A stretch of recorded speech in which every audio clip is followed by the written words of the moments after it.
दोस्तों big boss 18 का कल का आने वाला एपिसोड काफी ज्यादा इंटरेस्टिंग आएगा। दरअसल ईशा और अविनाश बैठे होंगे और वो आपस में बात कर रहे होंगे कि अब हम दोनों अकेले हो गए हैं, हम दोनों ही अब एक दूसरे के लिए हैं।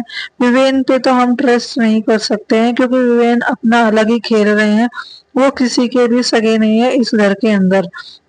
अब देखना ये काफी ज्यादा इंटरेस्टिंग रहेगा कि विवेन अभी भी हमारी साइड रहते हैं या किसी और की साइड जाते हैं, क्योंकि विवेन का देखा जा रहा है तो सोलो ही वो खेल रहे हैं। दूसरी तरफ गाइज आपको बता दें कि करणवीर यहाँ पे दिग्विजय को इनडायरेक्टली बोलते हैं कि अब तू सबकी बैंड बजा, सबसे ड्यूटी करवा और जो ड्यूटी नहीं करेगा उसको खाना मत दे, उसकी अच्छे से बैंड बजा। डायरेक्टली वो कहना चाह रहे थे कि वो रजत के लिए बोल रहे थे कि रजत की तो बैंड बजा। वही सेम बातें वो जब वो बोल रहे थे तो श्रुतिका वहां पे सुन लेती है। श्रुतिका आकर दिग्विजय को बोलती है कि आप जो है किसी की बातों से इन्फ्लुएंस मत होना और जो भी है अपना ही दिमाग यूज करना। दिग्विजय बोलते हैं श्रुति को कि श्रुतिका आप मुझे मत बताओ कि मुझे क्या करना चाहिए और क्या नहीं, मैं अपने ही दिमाग से खेल रहा हूँ, मैं किसी के कहने पे नहीं चलता हूँ।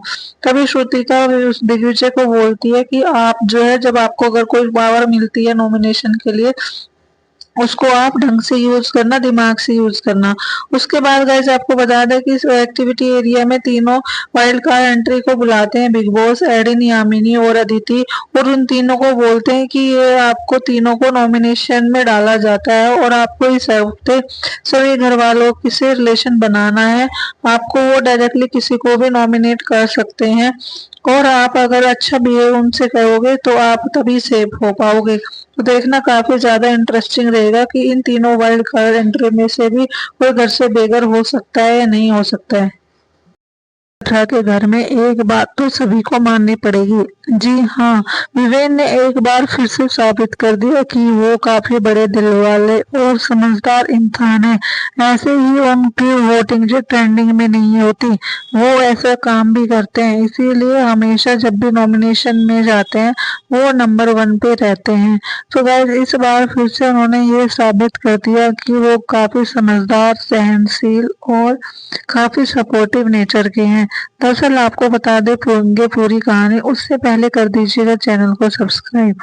आपको बताया गया एक नॉमिनेशन टास्क हुआ था जिसमें शिल्पा और विवेन को एक साथ एक्टिविटी एरिया में जाना था और दोनों में से एक को नॉमिनेट करना था और एक को सेव करना था आपसी सहमति से।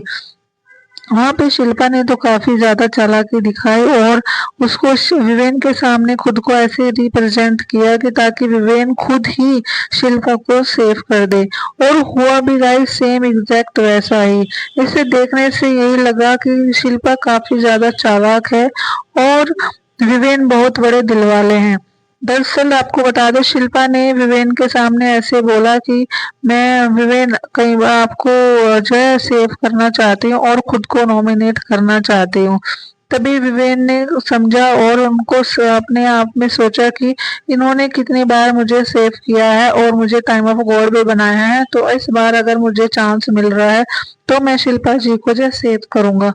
तभी वो सेम चीज विवेन शिल्पा जी को भी बोलते हैं। तभी शिल्पा बोलती है कि नहीं नहीं ऐसी कोई बात नहीं। तभी विवेन बोलते हैं नहीं शिल्पा जी इस बार मेरी बारी है। तभी शिल्पा तुरंत 1 सेकंड में ही मान जाती है, उसके बाद कुछ भी नहीं बोलती। जी हाँ, बिल्कुल 1 मिनट के अंदर ही वो सहमति दे देती है और खुद को सेव कर देती है और विवेन को नॉमिनेट कर देती है। उसके बाद गए जाते हैं करणवीर और तेजिंदर बग्गा। वहां पे तेजिंदर बग्गा खुद को नॉमिनेट कर देते हैं और करणवीर को सेव कर देते हैं। उसके बाद सारा और चाहत जाती है, चाहत भी खुद को सेव कर देती है और सारा नॉमिनेट हो जाती है। फिर ईशा और अविनाश की तो यार दोस्ती की फेकनेस ही पता चल जाती है सभी लोगों को कि अब जब नॉमिनेशन का टास्क आया तो दोनों एक दूसरे को सेव करना चाहते हैं। तो यहाँ पे इनकी दोस्ती की रियलिटी चेक मिला पूरी जनता को भी और इन दोनों को भी।